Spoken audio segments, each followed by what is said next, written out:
క్రైస్తలో December 6వ తేదీ 2024. ఈరోజు దేవుని వాక్యం.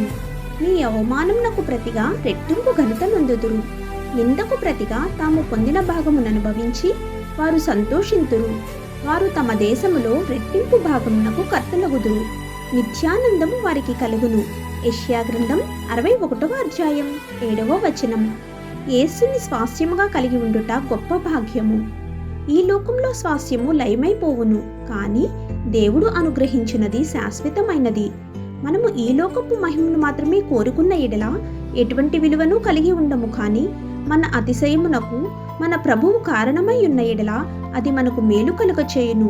అట్టి స్థితి మనకు ఉండిన ఎడల మనము అవమానము కలిగినని ప్రతిగా రెట్టింపు ఘనత పొందుకుంటాము. మనకు దేవుడు మహిమను ఘనతను ఆయన అనుగ్రహించును. ఈ లోకడంబము అనుగ్రహించు వాటన్నిటికంటే ప్రభువునందు పొందు సంతోషము మనలను సంతోషభరితులుగా చేయును. దేవుని యందును ఆయన మన కొరకు చిందించిన రక్తము యందును మనము అతిశయించుదుముగాక. ఆమేన్. God bless you.